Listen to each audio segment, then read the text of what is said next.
O jornalista Oswaldo Eustáquio, preso preventivamente a mando do ministro Alexandre de Moraes, do Supremo Tribunal Federal, foi hospitalizado ontem à tarde e sua família foi impedida de vê-lo no hospital.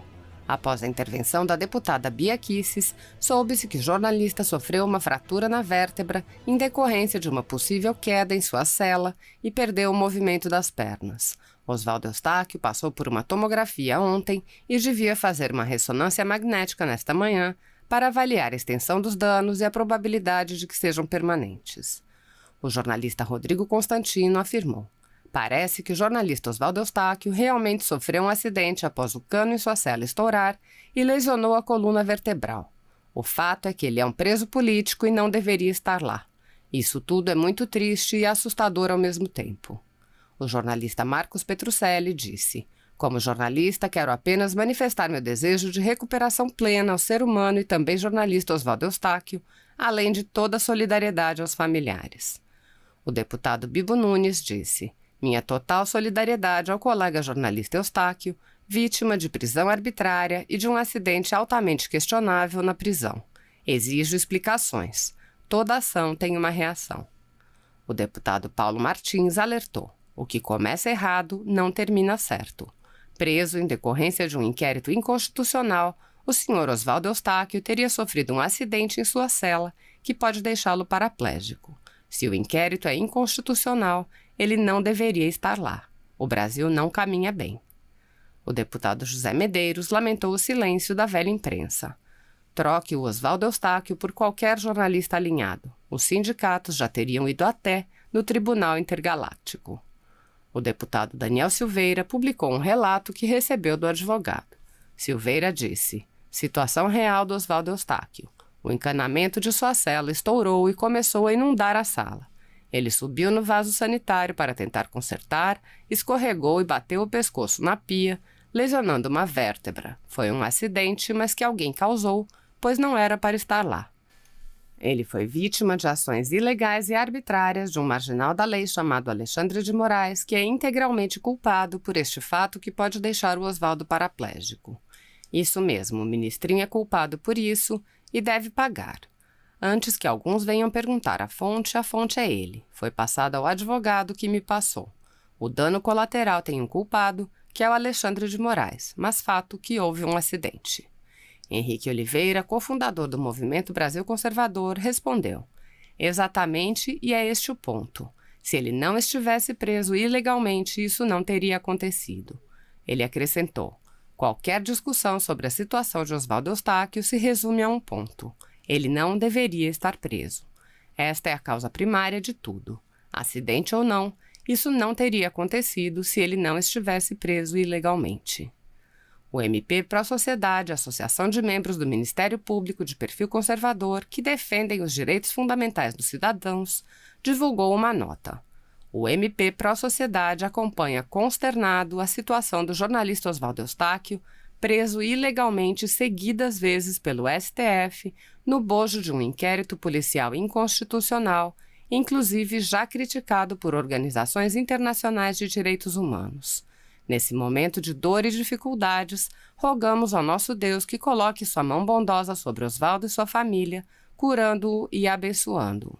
Rogamos também por nós brasileiros e toda a humanidade, para que sejamos livres de déspotas que querem nos dominar e humilhar." O MP Pró-Sociedade denunciou o STF à Comissão Interamericana de Direitos Humanos devido aos inquéritos conduzidos por Alexandre de Moraes. O Movimento Advogados do Brasil, que também já denunciou os inquéritos do STF à Comissão Interamericana de Direitos Humanos, se manifestou. O Movimento Advogados do Brasil está acompanhando o caso do jornalista Oswaldo Eustáquio e aguarda por maiores esclarecimentos, não obstante o inconformismo e revolta com os abusos praticados até aqui, inclusive denunciados em órgãos internacionais. A situação é absolutamente inadmissível, ainda que seja acidental, sobremaneira porquanto somente ocorreu em virtude de uma prisão absolutamente ilegal e arbitrária que viola normas nacionais e internacionais de direitos humanos. Vamos noticiar o inaceitável ocorrido na maior ação do mundo que aguarda há meses a boa vontade e decisão da Comissão Interamericana de Direitos Humanos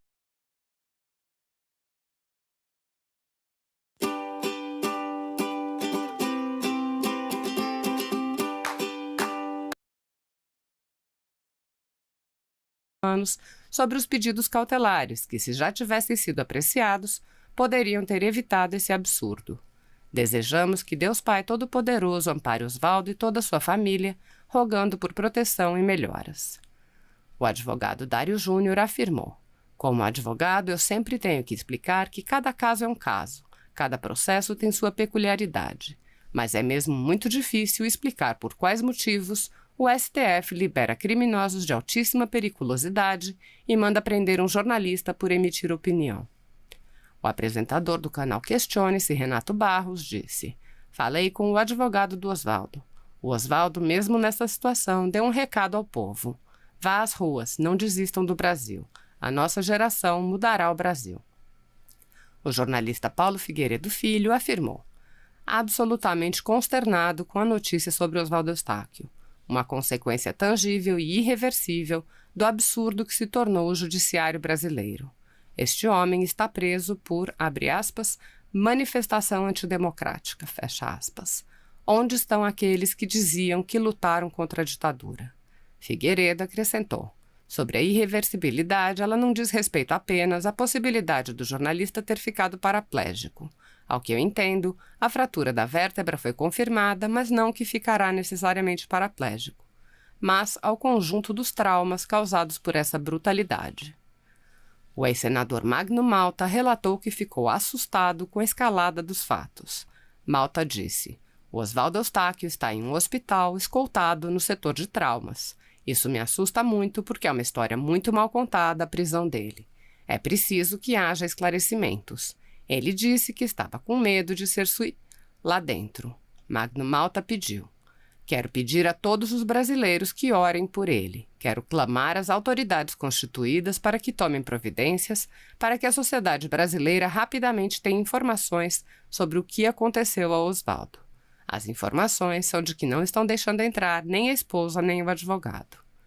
O jornalista Vinícius Mariano disse: no processo ilegal que prendeu Osvaldo Eustáquio, Alexandre de Moraes é juiz, réu, acusador e denunciante. Isso é coisa da Inquisição, que ocorreu na Idade Média. Moraes está jogando no lixo o processo acusatório que separa as funções de juiz e acusador por um motivo fútil. O jornalista Paulo Briguet afirmou: não importam nossas eventuais diferenças com Osvaldo Eustáquio. Importa que ele está sendo vítima de uma terrível injustiça e o responsável tem nome, sobrenome e toga.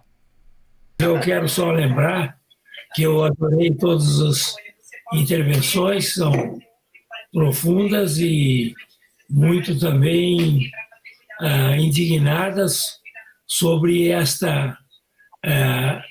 um estado de exceção que está imperando no Brasil, uma ditadura do Supremo Tribunal Federal instaurada no Brasil. É uma ditadura que está sendo instaurada no Brasil por esses ministros do Supremo Tribunal Federal. Gravemente ainda, pelo fato de 10 ministros terem conestado essa barbaridade que foi realizada. Mas eu quero só lembrar que o doutor Sérgio Dario fez uma análise profunda e geral sobre o aspecto da ilegalidade e inconstitucionalidade desses inquéritos e dessa putaria, mas ele, a sua tese é de que realmente é natimorto. O inquérito é natimorto, os inquéritos são natimortos, e a portaria também. Eu gostaria de discordar dele nessa conclusão, embora elogiando profundamente a sua descrição sobre as ilegalidades havidas. Não é natimorto, não. Ele tem um efeito brutal. Esses inquéritos têm um efeito enorme na sociedade, estão criando um constrangimento na sociedade, um medo na sociedade, um terror na sociedade de falar mal dos ministros do Supremo Tribunal Federal. E isso é o que eles queriam, isso é que eles desejavam e desejam com o inquérito. Eles não querem nada que o inquérito seja julgado em primeira instância, que vá para lá, que seja arquivado, porque não tem consistência. Não interessa a mínima.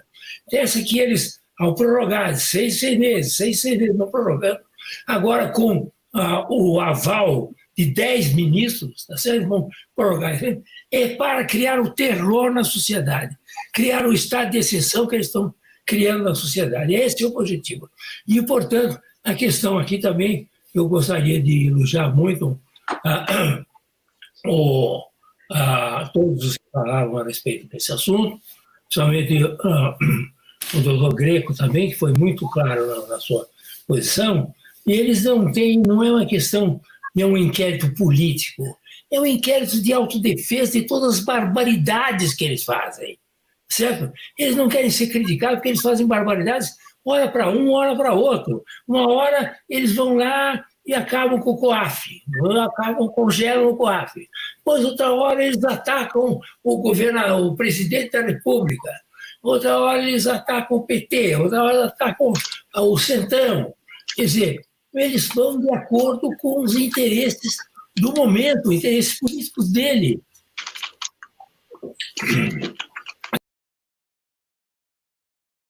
Bem-vindo ao Filmora 9, o software de edição de vídeo poderoso e fácil de usar. De modo que não é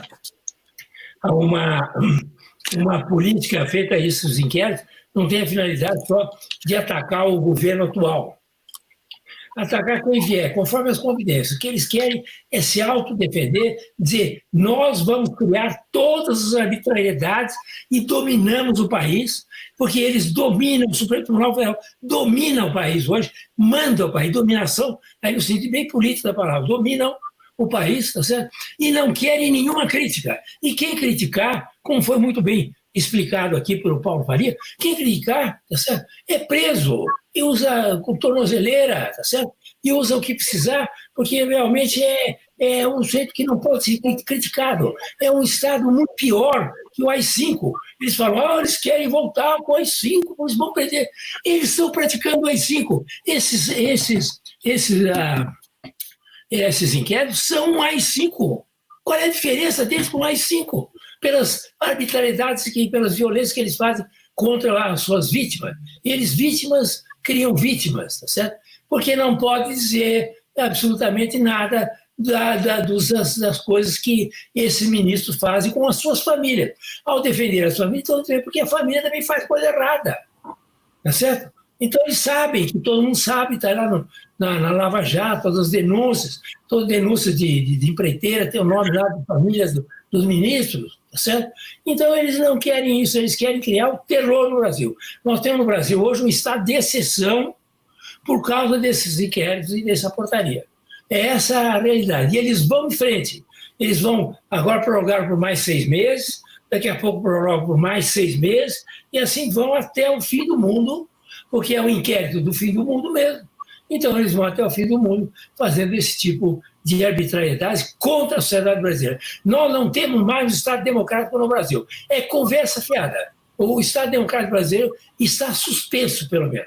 Não, há uma suspensão do Estado democrático de direito no Brasil, enquanto viger esse tipo de conduta e de inquéritos e portarias do Supremo Tribunal Federal.